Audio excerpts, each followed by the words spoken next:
तो गाइज जैसा कि पिछले पार्ट में हमने अभी तक देखा कि फ्लेम हाशिरा की मौत हो जाती है और उसका छोटा भाई भी इस खबर को सुनकर बहुत ज्यादा दुखी हो जाता है। अब कहानी थोड़ी आगे बढ़ जाती है और हम एक फैमिली को देखते हैं। इस फैमिली ने तोशिकुनी नाम के एक लड़के को गोद लिया होता है। घर पे कुछ गेस्ट्स आ रखे थे जो कि तोशिकुनी की तारीफ करते हुए बोलते हैं, शाबाश तुम कितने इंटेलिजेंट हो बच्चे। लेकिन तोशिकुनी को एक बीमारी है जिसकी वजह से ये धूप में बाहर नहीं जा सकता। ये बच्चा एक रूम में खड़ा हुआ ये सारी बातें सुन रहा होता है और तभी इसके पास अकाजा आकर बोलता है कि इसे रिपोर्ट करने आया है, जिससे हमें पता चलता है कि ये बच्चा असल में मूजान है। इसने अब एक बच्चे का फेस धारण कर लिया है। अकाजा बताता है कि सॉरी मास्टर, मैं उस ब्लू लिली नाम के एक फ्लावर को ढूंढने में नाकामयाब रहा। ये सुनकर मूजान को बहुत ज्यादा गुस्सा आ जाता है और अपनी एक उंगली से अकाजा को दबा देता है, जिसकी वजह से अकाजा की मरने जैसी हालत हो जाती है और ये अकाजा को वापस भेज देता है। और दूसरी तरफ बटरफ्लाई मेंशन के अंदर वो एक खाना बना रही होती है और अचानक से एक हाथ टेबल के नीचे से निकलता है और सारा का सारा खाना चुरा कर निकल जाता है। ये हाथ जेनित्सु का है। भाई क्या ये चोर बन गया अब? और जेनित्सु सोचता है कि कैसे रेंगोकू के जाने के बाद तांजिरो कभी भी हंसा नहीं, यहाँ तक कि इनोसुके जैसा लड़का उस दिन रो पड़ा था। अब जेनित्सु अपने रूम में पहुंच जाता है, जहाँ पर जाते ही उससे पता चलता है कि तांजिरो गायब है। उई की एक स्टूडेंट बताती है कि तांजिरो अपनी पेट की चोट होने के बावजूद भी ट्रेनिंग पर चला गया है। जेनित्सु को भी इससे बहुत ज्यादा टेंशन हो जाती है, लेकिन असल में तांजिरो सेंजूरो के पास जा रहा होता है, उस फ्लेम हाशिरा के छोटे वाले बेटे के पास। रेंगोकू का काजुबाइक्रो उसे रास्ता दिखाता है और कुछ देर में तांजिरो उसके पास पहुंच जाता है। सेंजूरो घर के बाहर ही खड़ा होता है और तांजिरो से बताता है कि ये रेंगोकू का एक मैसेज लेकर आया है यहाँ पर। और इतने में रेंगोकू के फादर शिनजीरो वहाँ पर आ जाते हैं और चिल्लाते हैं, चले जाओ यहाँ से, हमें उसका कोई भी मैसेज नहीं चाहिए। और तांजिरो को बुरा भला बोलने लग जाते हैं और तभी उन्हें तांजिरो की ईयर रिंग्स दिखाई देती हैं और उनके हाथ से वो शराब का जार नीचे गिर जाता है। रेंगोकू के फादर को गुस्सा आ जाता है और तांजिरो से पूछते हैं, ओए तुम सन ब्रीदिंग टेक्निक का यूज करते हो ना? और इससे पहले कि तांजिरो कुछ समझ पाता कि यहाँ पर आखिर चल क्या रहा है, ये यहाँ पर आकर तांजिरो पर हमला कर देते हैं। सेंजोरू अपने फादर को बोलता है, पिताजी आप ये क्या कर रहे हैं, इसे छोड़ दीजिए। पर ये नहीं सुनता। तांजिरो को अब गुस्सा आ चुका है और अपनी पूरी जान लगाकर उन दोनों को खुद से दूर कर देता है और शिनजोरू को मॉन्स्टर बोलता है और पूछता है, आपको दिक्कत क्या है? आप अपने बेटे की मौत पर बिल्कुल भी दुखी नहीं है? कैसे पिता हैं आप? और तांजिरो ने बताता है कि ये यहाँ पर उनकी हेल्प करने के लिए आया है, लेकिन शिनजोरू को उस पर भरोसा नहीं होता। सन ब्रीदिंग टेक्निक आज तक की सबसे ज्यादा पावरफुल टेक्निक है, बल्कि इसके अलावा हर एक ब्रीदिंग फॉर्म इसी फॉर्म से बनाया गया है, जैसे कि फायर, वाटर और विंड। तांजिरो सोचता है कि ऐसा कैसे हो सकता है, इसकी फैमिली तो हमेशा से ही कोयला जलाने का काम करती है, ये तो बस आम लोग थे ना, तो ये सन ब्रीदिंग और कागुरा डांस क्या चीज है? शिनजोरू फिर से रेंगोकू को कोसने लग जाता है और तांजिरो बहुत ज्यादा गुस्सा हो जाता है और उन पर हमला करने के लिए आगे बढ़ता है, जिस पर सेंजिरो चिल्लाकर बताता है वो हाशिरा रह चुके हैं। पर तब तक तांजिरो उन्हें मारने पहुंच चुका होता है और शिनजोरू के एक पंच से ही तांजिरो दूर हो जाता है। शिनजोरू तांजिरो को बार बार मारता रहता है। अब थोड़ी देर बाद ये सभी उस घर के अंदर आ जाते हैं और तांजिरो अपने बर्ताव के लिए उनसे माफी मांगता है और तांजिरो रेंगोकू के छोटे भाई को उसके आखिरी मोमेंट्स के बारे में बताता है, जिससे कि वो खुश होता है कि रेंगोकू आखिरी तक स्ट्रॉन्ग बना रहा। और तांजिरो उससे माफी भी मांगता है कि उसके होते हुए ये सब कुछ हो गया और ये तांजिरो के लिए वही बुक लेकर आ जाता है जिसके बारे में रेंगोकू ने इसे बताया था। और इस बुक के अंदर पिछले सभी के सभी फ्लेम हाशिराज के बारे में लिखा हुआ है और बुक खोलते ही ये दोनों के दोनों हैरान रह जाते हैं, क्योंकि किसी ने उस बुक के सारे पेजेस को फाड़ दिया था। ये तांजिरो से माफी मांगता है और कहता है, मुझे माफ कर देना, इस बुक में लिखी हुई सभी की सभी बातों को ढूंढने की मैं पूरी कोशिश करूंगा और तांजिरो मैं तुम्हें सब कुछ जरूर बताऊंगा। और तांजिरो उससे प्रॉमिस भी करता है कि वो रेंगोकू के जैसा ही एक पावरफुल हाशिरा बन के दिखाएगा। और फिर ये अपने कहानी बताने लग जाता है कि कैसे वो भी रेंगोकू के जैसा एक स्ट्रॉन्ग हाशिरा बनना चाहता था, पर बहुत ज्यादा प्रैक्टिस करने के बाद भी उसकी तलवार ने कभी भी कलर नहीं बदला, इसीलिए अब ये एक डीमन स्लेयर बनने का सपना छोड़ देगा। और अगर उसका भाई यहाँ पर अभी होता तो इस बात पर उसे माफ कर देता। अब तांजिरो वहाँ से जाने लगता है और तभी शिनजीरो उसे रेंगोकू का स्वॉर्ड गार्ड देता है और उसे कहता है कि ये इसके काम आएगा और तांजिरो वहाँ से चला जाता है। अब शिनजीरो शाम को उसके डैड के रूम में उनकी तबीयत पूछने के लिए जाता है। वो ने रेंगोकू का मैसेज बताना चाहता है, लेकिन उसके डैड को लगता है कि रेंगोकू ने बस उसकी बुराई ही की होगी। लेकिन शिनजीरो बोलता है, आप अपना ध्यान रखना डैड, यही उसके लास्ट वर्ड्स थे। और उसके जाते ही उसके डैड अपने बेटे रेंगोकू को याद करके रोने लग जाते हैं। दूसरी तरफ तांजिरो वापस से बटरफ्लाई मेंशन की तरफ जा रहा होता है, पर इतना ज्यादा थक चुका होता है कि इसे अब चक्कर आने लग जाते हैं। लेकिन उसी टाइम इसे वही स्वॉर्ड वाला बंदा दिख जाता है। भाई ये बहुत ज्यादा गुस्से में और इस पर बहुत ज्यादा गुस्सा है क्योंकि तांजिरो ने अपनी दूसरी स्वॉर्ड भी खो दी थी। ये देखकर तांजिरो डर कर वहाँ से भागने लग जाता है। अब शाम से लेकर पूरी रात तक दोनों आगे पीछे भागने लग जाते हैं और रात में फिर ओई चुपके से पीछे का दरवाजा खोलती है और तांजिरो को उस मेंशन के अंदर ले लेती है और तांजिरो बच जाता है और वो स्वॉर्ड वाला बंदा आगे निकल जाता है। अब अगले दिन सब कुछ शांत हो जाता है और ये इनोसुके, जेनित्सु और तांजिरो नाश्ता करते हैं और ओई बताती है कि इसने उस स्वॉर्ड्समैन को उसके फेवरेट राइस डम्पलिंग्स दे दिए हैं और उसका गुस्सा अब शांत हो चुका है। अब ऐसे करते करते 4 महीने बीत जाते हैं और तांजिरो, जेनित्सु और इनोसुके बटरफ्लाई मेंशन में ही रहकर जमकर ट्रेनिंग करते हैं और अब जेनित्सु भी बहुत ज्यादा स्ट्रॉन्ग बन चुका है और इनोसुके पहले से भी ज्यादा खतरनाक बन चुका है। अब तांजिरो नॉर्थ वेस्ट की एक मिशन पर जाता है जहाँ उसका साथ नेजुको दे रही होती है और ये दोनों भाई बहन साथ में उस डीमन को खत्म करते हैं। अब सुबह तक दोनों दोबारा बटरफ्लाई मेंशन पहुंच जाते हैं, लेकिन बाहर से ही इन्हें ओई के स्टूडेंट्स की रोने की आवाज सुनाई देती है और मेंशन के अंदर ओई की 2 स्टूडेंट्स रो रही होती हैं और उनके सामने साउंड हाशिरा उजुई खड़ा होता है। उसके एक हाथ में ओई और दूसरे हाथ में ओई की तीसरी स्टूडेंट नाहो होती है। कनाओ भी वहीं पर होती है, लेकिन उसे समझ में नहीं आता कि उसे अब क्या करना चाहिए। पर तभी कानाओ उसका हाथ पकड़कर उजुई को रोक लेती है है और उजुई उस पर चिल्लाता है और बाकी के दोनों स्टूडेंट्स भी वहाँ पर आ जाते हैं और सभी के सभी मिलकर इस बंदे पर हमला कर देते हैं। तांजीरो भी तब तक अंदर आकर उजुई से उन्हें छोड़ देने के लिए बोलता है और उसे समझ में नहीं आता कि उजुई ने इन्हें पकड़ा हुआ है या फिर इन लड़कियों ने उजुई को। और उजुई उन्हें बताता है कि वो एक मिशन पर जा रहा है और इस मिशन के लिए उसे 2 फीमेल डीमन स्लेयर्स की जरूरत है, इसलिए ये इन दोनों को पकड़कर अपने साथ लेकर जा रहा है और तांजीरो को इसे रोकना नहीं चाहिए क्योंकि ये इसका सुपीरियर है और एक हाशिरा है। पर तांजीरो फिर भी उसे रोकता है और बोलता है ठीक है, अगर तुम्हें इसे लेकर जाना है तो इन तीनों को लेकर जाओ। लेकिन उजुई को समझ में नहीं आता कि कौन तीन भाई। ये अपना मुंह दाएं और बाएं घुमाता है और देखता है कि एक साइड पर इनोसुके और दूसरी साइड पर जेनित्सु वहाँ पर पहुंच चुके हैं और इन दोनों की एंट्री बहुत ज्यादा हीरोइक वाली होती है। अब ये तीनों उसके सामने खड़े हो जाते हैं और इनोसुके से बोलता है कि इसकी जगह उसे ले जाए, पर उजुई मान जाता है, पर एक शर्त पर कि इन्हें उजुई की हर एक बात माननी पड़ेगी। अब चारों एक साथ खड़े हो जाते हैं जहाँ पर इनोसुके उजुई से पूछता है भाई कहाँ जा रहे हैं, हमें कुछ बता तो दे। और उजुई उसे बताता है कि ये जापान की सबसे लस्टफुल प्लेस पर जा रहे हैं, एक चमचमाती हुई जगह जो कि डीमंस के घर है, एंटरटेनमेंट डिस्ट्रिक्ट। और इन तीनों को उसके बारे में कुछ भी पता नहीं था और जेनित्सु तो शर्माने लग जाता है, भाई इससे पता है ये जगह क्या है। तभी उजुई बोलता है तो मैं जैसा बोलूंगा तुम तीनों को बिल्कुल वैसा ही करना होगा और मिशन के लिए उन्हें अपने पीछे आने के लिए बोलता है। और ये तीनों देखते हैं कि उजुई की स्पीड बहुत ज्यादा तगड़ी है भाई और ये तीनों भी उसका पीछा करने लग जाते हैं। अब थोड़ी देर बाद रात हो जाती है और ये तीनों एंटरटेनमेंट डिस्ट्रिक्ट में पहुंच जाते हैं। उजुई बोलता है मेरी परमिशन के बिना कोई भी कहीं नहीं जाएगा, समझ गए ना तुम लोग। पर इतना कहते ही इनोसुके और जेनित्सु अलग अलग डायरेक्शंस में भागना शुरू कर देते हैं और तांजीरो उन्हें रोकने निकल जाता है। उजुई को पता चलता है और ये 2 सेकंड में ही उन दोनों को खींचकर वापस से एक जगह पर लेकर आ जाता है। तांजीरो, इनोसुके और जेनित्सु उस जगह को बहुत शौक से देखना शुरू कर देते हैं क्योंकि ये जगह बिल्कुल जन्नत जैसी लग रही थी, हर तरफ बस रोशनी ही रोशनी होती है। उजुई उन्हें समझाता है कि एंटरटेनमेंट डिस्ट्रिक्ट है और इनोसुके एक साथ इतने ज्यादा लोग देखकर हैरान रह जाता है। और उजुई तांजीरो से पूछता है तांजीरो वो येलो बाल वाला लड़का कहाँ पर है। और हम देखते हैं कि ये जेनित्सु, भाई शुरू हो गया ये, मेरे को पता था ये करेगा। ये जेनित्सु बालकनी में खड़ा हुआ बहुत सारी सुंदर लड़कियों को ताड़ रहा होता है और ये लड़कियां जेनित्सु को अपने पास बुला रही होती हैं, पर उजुई उसे भी घसीट कर वापस लाता है और बोलता है अबे ओ इन सब के लिए छोटा है तो अभी ठीक है ना, मूंगफली वाले। और उजुई ने बताता है कि ये जगह किसी भूतिया सड़क की तरह दिखती है और यहाँ पर काम करने वाली लड़कियां भी अलग अलग हैं। कई लड़कियां गरीबी की वजह से यहाँ पर आकर वैश्या बन जाती हैं जिससे कि उन्हें खाना, कपड़ा और रहने की एक जगह दी जाती है। और अगर ये लड़कियां हाई रैंक पर पहुंच जाए तो कोई अमीर आदमी इन्हें खरीद कर अपने साथ ले जाता है। अब उजुई एक होटल के अंदर एक कमरा लेता है और इन तीनों को इनका मिशन समझाता है और बोलता है कि इन्हें एंटरटेनमेंट डिस्ट्रिक्ट के अंदर जाना होगा और वहाँ पर जाकर इन्हें इनकी पत्नी को ढूंढना होगा। ये सुनकर जेनित्सु को बहुत ज्यादा गुस्सा आ जाता है और बोलता है अबे ओ इतने फालतू नियम ठीक है ना, तेरी शादी के लिए लड़की ढूंढे, क्या ड्रामा ये है, ये तेरा मिशन यहाँ पे। और ये इसकी पूरी बात सुनने बिना ये सब बोलना शुरू कर देता है और ये सुनकर उजुई को भी गुस्सा आ जाता है और बोलता है भूतनी के मेरी ऑलरेडी शादी हो चुकी है और मेरी वाइफ यहाँ पर जासूसी कर रही है, कुछ दिनों से उनकी खबर आनी बंद हो चुकी है, इसलिए मैं यहाँ पर चेक करने आया हूँ कि यहाँ पर आखिर चल क्या रहा है। पूरी बात सुन लेकर पहले। और उजुई जेनित्सु पर बहुत सारे लेटर्स फेंक कर मारता है जो कि उसकी वाइफ उसे लिखकर काजुबाई क्रो की हेल्प से भेजती थी। और उजुई आगे बताता है कि उसकी 3 पत्नियां हैं। ये सुनकर जेनित्सु के होश उड़ जाते हैं और चिल्लाने लग जाता है तेरे जैसी की पत्नी है वो भी 3, जिसे सुनकर ये उजुई जेनित्सु पर एक जोरदार पंच मार देता है। इसकी तीनों की तीनों पत्नियां हाई रैंक की निंजास हैं। उजुई जब एंटरटेनमेंट डिस्ट्रिक्ट के अंदर आया था तब इसे डीमंस की कोई भी खबर नहीं मिल पाई, इसलिए इसने अपनी वाइफ्स को वहाँ पर भेजा था ताकि ये लोग कुछ पता लगा सके। टोकीटो हाउस के अंदर सुमा है, दूसरे हाउस में माकियो और गोकू हाउस में हिनात्सुरो है। और इनोसुके बोलता है कहीं कोई मर तो नहीं गई, जिस पर इनोसुके को भी मार पड़ जाती है और उजुई इस पर जोरदार मुक्का मार देता है। और इनोसुके और जेनित्सु अब ढेर हो चुके हैं और बेहोश हो जाते हैं और अगर उजुई वहाँ पर जाएगा तो लोगों के बीच में उसे अलग से पहचाना जा सकता है, इसीलिए ये चाहता है कि ये तीनों अपना फेस बदलकर डिस्ट्रिक्ट के अंदर घुसपैठ करें। और इतने में होटल का स्टाफ वहाँ पर आ जाता है। हेलो सर, मैं आपका सारा का सारा सामान लेकर आ चुका हूँ। और टोकीटो हाउस के अंदर वहाँ के ओनर्स शॉक्ड रह जाते हैं क्योंकि उनके सामने 3 लड़कियां हैं। भाई क्या ये क्या बन रखे भाई ये। और उजुई इन तीनों को लड़कियों के कपड़े पहना देता है और मेकअप वगैरह किया होता है इन्होंने ताकि कोई हाउस इन्हें ले ले और इनकी वाइफ्स के बारे में पता लगा सके। पर कुछ ज्यादा ही मेकअप हो गया था जिसकी वजह से ये कुछ ज्यादा ही डरावनी लग रही थी और ये दोनों इन्हें अपने घर में रखने से मना कर देती हैं। और उजुई अपने चार्म से वहाँ की फीमेल ओनर को पटा लेता है और ये चुनकर तांजीरो को खरीद लेते हैं और ये जेनित्सु और इनोसुके को नहीं खरीदते। और उजुई इन दोनों से बोलता है तुम्हारे बस की कुछ नहीं है, मुझे लगता है मुझे ही पैसे देने पड़ेंगे तुम्हें बेचने के लिए अलग से। इनोसुके को फिर एक जगह पर भीड़ दिखाई देती है और भागकर वहाँ पर जाता है और देखते हैं कि टोकीटो हाउस की कोई नात्सु अपनी एक क्लाइंट के पास जा रही है। जेनित्सु से पूछता है भाई ये इसकी वाइफ है क्या उजुई की, क्या बाकी लड़कियां भी इतनी ज्यादा खूबसूरत है, जिस पर उजुई मना करके दोबारा से जेनित्सु पर एक पंच मारता है। इतने में इनोसुके के पास एक लेडी आती है और उसे अपने साथ खरीद कर ले जाती है। वो एक हाउस की ओनर होती है। उजुई फिर जेनित्सु को देखता है और उसे एहसास होता है कि तीनों में बस अब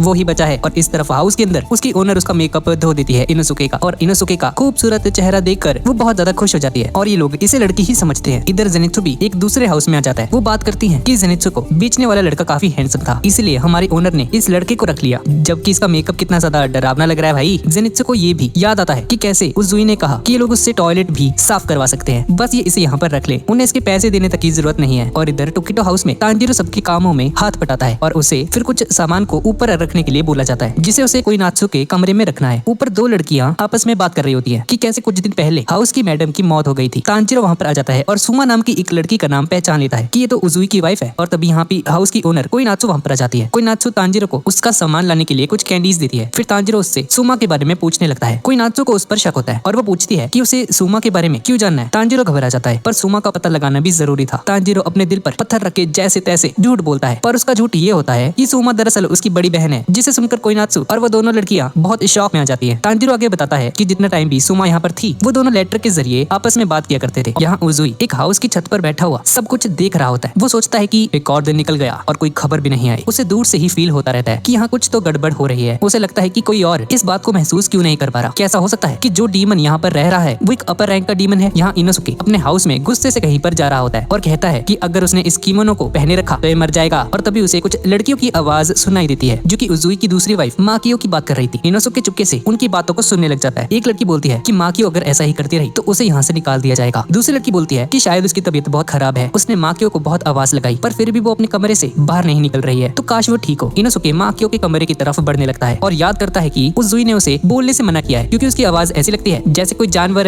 मरने की हालत में हो। भाई इतनी गंदी आवाज है इसकी। और तभी माकियो का रूम आ जाता है जहाँ बहुत अंधेरा होता है और हर तरफ रिबन्स लटक रहे थे। और तभी हम माकियो को देखते हैं जो कि उन्हीं कुछ रिबन्स से बंध रखी थी। और तभी एक डीमन की आवाज आती है जो पूछती है कि बताओ तुम ये लेटर्स किसे लिखती हो माकियो। इनोसुके भी माकियो के रूम तक पहुंचने वाला होता है और इस तरफ जेनित्सु अपने घर में घूम रहा होता है और सोच रहा होता है कि वो तो भूल ही चुका है कि यहाँ पर ही क्यों आया है। उसे उजुई की तीसरी वाइफ को ढूंढना है, पर यहाँ पर कुछ भी ठीक से चल ही नहीं रहा और उसकी ओनर भी 2 दिन पहले ही मर चुकी है, जिसकी वजह से यहाँ पर बहुत शांति है। और उसके कानों में एक छोटी बच्ची के रोने की आवाज आती है। यहाँ इनोसुके माकियो के रूम तक पहुंच जाता है और डीमन को उसके पैरों की आवाज आ जाती है। माकियो सोचती है कि उसने उजुई को देर होने से पहले ही इस खबर को दे देना होगा। इतने में डीमन उसे अपने रिबन्स से और टाइट पकड़कर हवा में लटका देती है। इनोसुके देखता है कि माकियो का खाना अब तक दरवाजे के बाहर है। इसका मतलब है या तो वो बीमार है या खतरे में है, पर कुछ तो अजीब है। इनोसुके को फिर गुस्सा आ जाता है कि सब कुछ पता होने के बावजूद भी वो यहाँ पर चुपचाप बैठा हुआ है और वो भागकर माकियो के कमरे का गेट खोल देता है। पर वो शॉक रह जाता है ये देखकर कि कमरा खाली होता है, पर कमरा पूरी तरह से बंद होने के बाद भी उसमें हवा चल रही थी, जिससे कि उसका शक बढ़ जाता है और उसे ऐसा फील होता है कि एटिक में जरूर कोई है। इतने में इनोसुके एक बाउल उठाकर छत के ऊपर फेंकता है, जिससे कि वो डीमन वहाँ से भागना शुरू कर देता है। इनोसुके भी पूरी हद तक डीमन का पीछा करता है जो दीवारों के अंदर से भी भागने लगता है। उसे पता होता है कि अभी दिन है, इसलिए वो डीमन बाहर नहीं जाएगा। पर एक जगह पर आकर उसे डीमन का निशान मिल जाता है और वो यहाँ पर पंच करने जाता है। पर तभी उसके सामने नशे में धुत एक आदमी आ जाता है और इनोसुके का पंच उस पर लग जाता है और ये आदमी बेहोश हो जाता है। इतने में डीमन आगे निकल जाती है, पर किमोनो में होने की वजह से इनोसुके अपनी सेंस टेक्निक को यूज भी नहीं कर पाता है और डीमन उसके हाथों से निकल जाती है। अब इधर जेनित्सु उस बच्चे के पास आता है जो रो रही है और वो देखता है कि उसके कमरे की हालत बहुत खराब है। वो पूछता है कि यहाँ पर क्या हो रहा है और ये सब किसने किया, और फिर वो उस बच्ची को चुप कराने लग जाता है। इतने में उसके अपने पीछे से एक आवाज आती है, तुम यहाँ पर क्या कर रहे हो। आवाज सुनते ही जेनित्सु बहुत ज्यादा घबरा जाता है, उसका गला सूख जाता है और उसके पसीने छूटने लग जाते हैं, उसके हाथ भी कांपने लग जाते हैं और वो सोचता है कि ये आवाज किसी इंसान की नहीं है, ये तो एक डीमन है और इसके आने के बारे में मुझे पता तक नहीं चला। ऐसा आज तक नहीं हुआ कि मुझे किसी की आवाज सुनाई न दी हो, जिसका मतलब है ये जरूर अपर रैंक की डीमन है। और उसके पीछे 2 और बच्चियां खड़ी होती है और बोलती हैं उस पर गुस्सा मत करो, वो परसों ही यहाँ पर आई है। और इस लड़की का नाम ओइरन है। वो गुस्से की नजरों से उन्हें देखने लगती है और कहती है कि तो क्या हुआ अगर ये परसों ही आई है। और ये दोनों बच्चियां डर कर बैठ जाती है। जेनित्सु बोलता है कि वो बस बच्ची की आवाज सुनकर यहाँ पर आ गई थी, जिस पर ओइरन उसके चेहरे को गंदा बोलने लगती है और कहती है कि तुम जैसी डरावनी शक्ल होने से अच्छा मर जाना ही बेहतर है। और फिर वो उस रोती हुई बच्ची से पूछती है, मैंने तुम्हें इस जगह को साफ करने के लिए बोला था ना, जिस पर ये बच्ची माफी मांगती है और ओयान उसे कान से पकड़कर उठा लेती है और चुप हो जाने को बोलती है। जेनित्सु से ये देखा नहीं जाता और वो ओराइन का हाथ पकड़ता है और उसे छोड़ देने के लिए बोलता है। दूसरी तरफ तांजीरो दिल लगाकर अपने हाउस के सारे काम कर देता है और हाउस के ओनर से इतना काम मांगता है कि ओनर खुद परेशान हो जाती है कि अब इसे क्या काम दे भाई। दूसरी तरफ इनोसुके के हाउस की ओनर दीवार के गड्ढे को देख रही होती है जिसे इनोसुके के पंच ने बनाया है और वो ओनर इनोसुके के रूम में पहुंच जाती है गुस्से में, ताकि वो उसे कुछ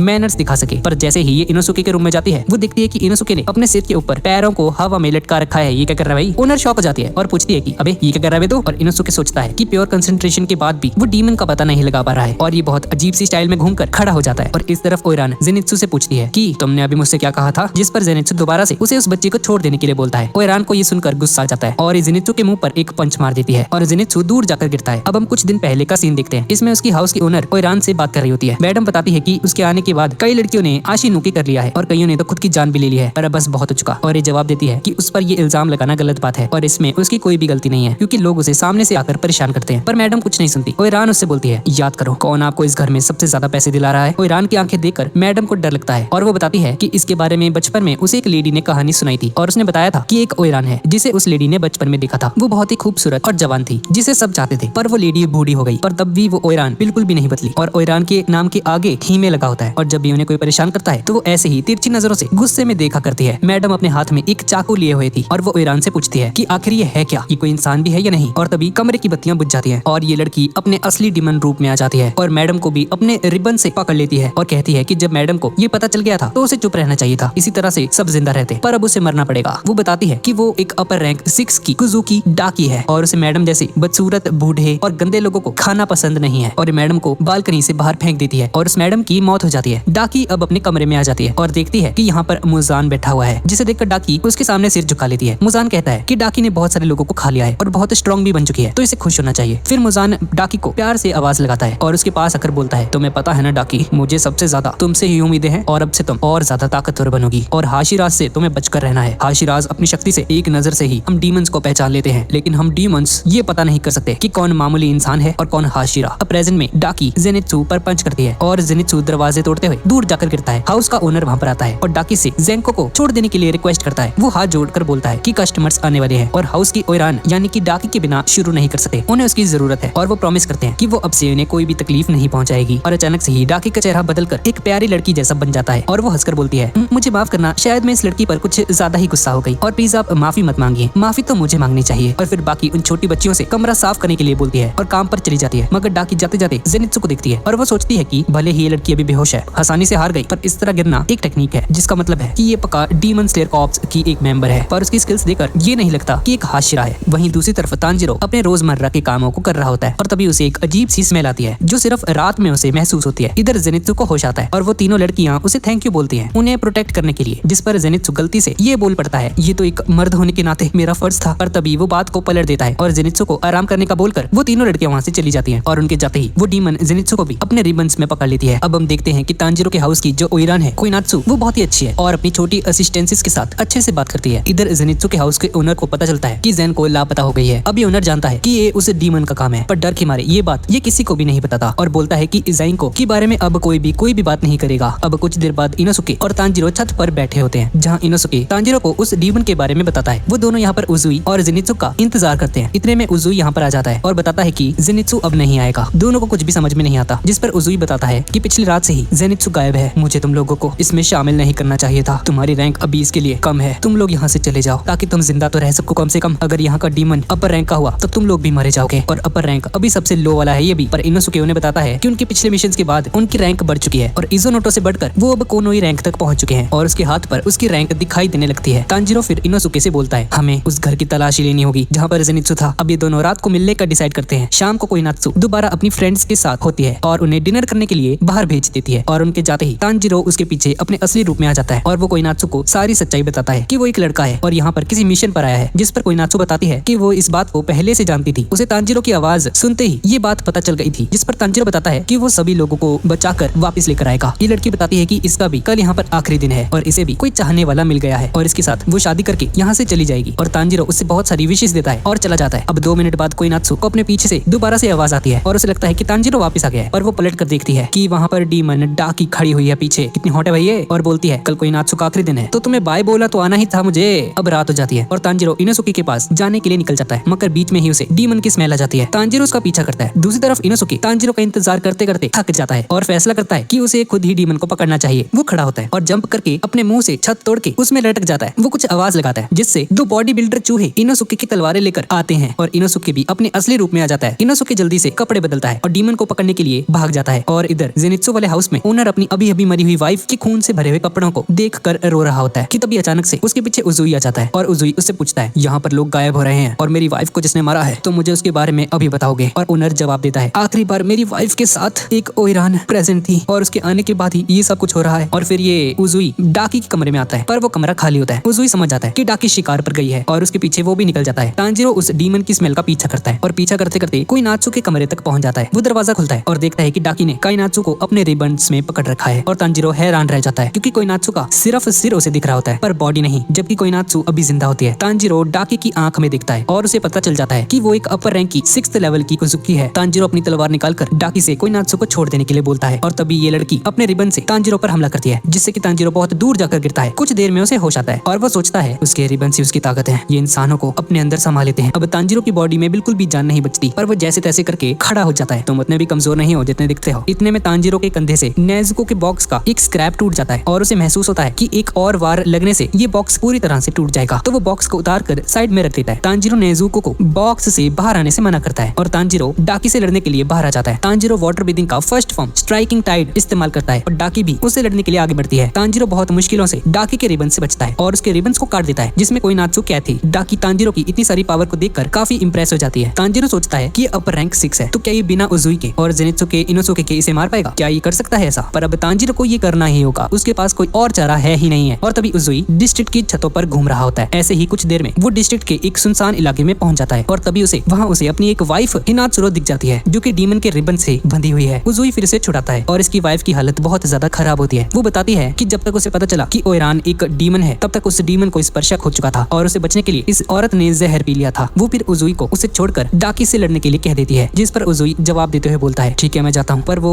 उसे जाते हुए एक एंटीडोट दे देता है और उसे बोलता है कि जैसे ही इसका असर शुरू हो इसे इस डिस्ट्रिक्ट को छोड़कर जाना होगा यहाँ से। और उजुई दोबारा से डिस्ट्रिक्ट की छत पर आ जाता है और कंसंट्रेशन के साथ उस डीमन को खोजता है और उसे उस डीमन का पता लग जाता है। डीमन उस जमीन के बहुत ज्यादा अंदर था। उजुई जल्दी से अपनी तलवार को बाहर निकालता है और साउंड ब्रीदिंग का फर्स्ट फॉर्म रोर इस्तेमाल करते हुए बहुत जोर से तलवार को जमीन में गाड़ देता है। धमाका इतना ज्यादा तेज होता है कि डाकी भी उसे सुन लेती है। तांजीरो देखता है कि उसकी तलवार में स्क्रैचेस आ चुके हैं। डाकी हंसने लगती है, तुम्हारी इस तलवार को बनाने वाला इंसान बहुत बेकार है, जिसे सुनकर तांजीरो को गुस्सा आ जाता है। तांजीरो सोचता है कि उसकी तलवार टूटने में उसकी ही गलती है और वो चाहे कितनी भी प्रैक्टिस कर ले पर फिर भी वाटर ब्रीदिंग टेक्निक पर वो काबू नहीं पा रहा। उसे समझ आता है कि वो उरुकुडाकी और ग्यू के जितना नहीं बन सकता है, लेकिन जब भी वो हिनोकामी कागुरा को यूज करता है उसमें तांजीरो हमेशा से सक्सेसफुल रहा है और उसे याद आता है कि उसकी बॉडी अभी कागुरा टेक्निक को पूरी तरह से अप्लाई करने की काबिल नहीं बनी है और जब भी वो उसकी प्रैक्टिस करता है तो उसकी बॉडी कमजोर पड़ जाती है। अब कुछ महीनों पहले जब ये तीनों ट्रेनिंग कर रहे होते हैं तांजीरो तब हिनोकामी कागुरा का ब्लू स्काई टेक्निक का यूज करता है, मगर उसे तांजीरो को काफी चोट लग जाती है और ये गिर कर बेहोश हो जाता है क्योंकि तांजीरो हिनोकामी को सिर्फ एक बार ही यूज कर सकता है। अब प्रेजेंट में तांजीरो हिम्मत करके डाकी की तरफ अटैक करने के लिए आगे बढ़ता है। इतने में डाकी भी अपने रिबन्स को तांजीरो की तरफ फेंकती है और तांजीरो हिनोकामी कागुरा रेजिंग सन का यूज करता है। डाकी ये देखकर हैरान रह जाती है कि तांजीरो ने अपने लड़ने की टेक्निक को बदल दिया है। तांजीरो फिर डाकी के बहुत करीब आ जाता है और फ्लेम डांस यूज करता है और डाकी पीछे हटने लगती है। तांजीरो को याद होता है कि इस अटैक में तलवार को 2 बार घुमाया जाता है, जिसके चलते उसके पास अभी भी एक मौका है। डाकी अपना रिबन तांजीरो के गले पर लेकर आती है पर इतने में तांजीरो वहाँ से गायब हो जाता है। तांजीरो अचानक से डाकी से पीछे से हमला करने के लिए आगे बढ़ता है और तभी उसे डाकी के गले में ओपनिंग थ्रेड भी दिख जाती है। तांजीरो फिर हिनोकामी कागुरा का फायर व्हील यूज करके डाकी को मारने ही वाला होता है पर डाकी बच जाती है और फिर हिनोकामी कागुरा का यूज करने की वजह से तांजीरो की पूरी बॉडी काम करना बंद कर देती है। इतने में दूर से डाकी पूछती है तुम अभी तक मरे नहीं और तांजीरो को मारने के लिए उसके पास आने लग जाती है। तांजीरो घबरा जाता है और जल्दी से रिकवरी ब्रीदिंग का यूज करता है और जमीन से उठकर दूर हो जाता है। तांजीरो को महसूस होता है कि डाकी के रिबन से तलवार से कम नहीं है और उसे जब भी डाकी का ओपनिंग थ्रेड दिखता है वो उसी वक्त गायब भी हो जाता है। फिर वो सोचता है कि अगर वो अपनी बॉडी का टेम्परेचर बढ़ा लेता है तो वो हिनोकामी कागुरा को और अच्छे से यूज कर पाएगा। अब इसके बाद हम पास्ट का एक सीन देखते हैं। एक दिन उई की स्टूडेंट कियो देखती है कि तांजीरो की बॉडी बहुत ज्यादा गर्म है और पिछले कुछ दिनों से वो 101 डिग्री पर है। वो इस बात को शिनोबू को बताने के लिए बोलती है पर तांजीरो से मना कर देता है। वो बताता है कि उसकी बॉडी जब गर्म रहती है तो वो अच्छे से हिनोकामी कागुरा को यूज कर पाता है और उसकी प्रैक्टिस करने के लिए वो खुद को गर्म रख रहा है। अब हम वापस से प्रेजेंट में आ जाते हैं और देखता है कि उसकी बॉडी अब गर्म होने लग चुकी है और अब तांजीरो में ताकत आने लग जाती है और इसी के साथ तांजीरो अपनी तलवार उठाता है और डाकी पर हमला करने के लिए आगे बढ़ता है। दूसरी तरफ हाउस में एक लड़की चिल्लाती है कि घर में एक राक्षस घूम रहा है जिसका सिर जंगली सुअर की तरह है। ये इनोसुके की बात कर रही है भाई, पर उसकी बातों का कोई भी विश्वास नहीं करता। इतने में इनोसुके जमीन के अंदर से निकलता है और सभी को वो दिख जाता है और इसे देखकर सभी की सभी लड़कियां हैरान रह जाती हैं और इनोसुके अपने सेंसेस से डीमन का पता लगा लेता है और उसे हाउस के नीचे से ही डीमन का एहसास हो जाता है और वो वहाँ की जमीन भी खोद देता है। जमीन के अंदर एक पतला सा खुफिया रास्ता इनोसुके को दिखाई देता है, लेकिन वो इतना ज्यादा पतला था कि इनोसुके का सिर्फ सिर ही उसके अंदर से जा पा रहा था। तो उसके अंदर जाने के लिए इनोसुके अपनी पूरी की पूरी बॉडी की हड्डियों को डिसएलोकेट कर देता है और होल के अंदर सांप की तरह रेंगते हुए जाता है। अब बाहर आकर इनोसुके देखता है कि हर तरफ रिबन्स ही रिबन्स हैं जिसमें उन लोगों की तस्वीरें हैं जो गायब हुए हैं और उसे समझ में आता है कि ये तस्वीरें नहीं बल्कि असली इंसान है और इस डीमन की पावर इंसानों को इस तरीके से कैद करने की है। अब चलते चलते इनोसुके के पैरों में कुछ आ जाता है और वो देखता है कि जमीन पर बहुत सारे कंकाल पड़े हैं, जिससे हमें पता चलता है कि डीमन यहाँ पर लोगों को कैद रखता है और भूख लगने पर इन्हें रिबन्स में से निकाल कर खा जाता है। इनोसुके को फिर जेनित्सु भी दिख जाता है और सोचता है कि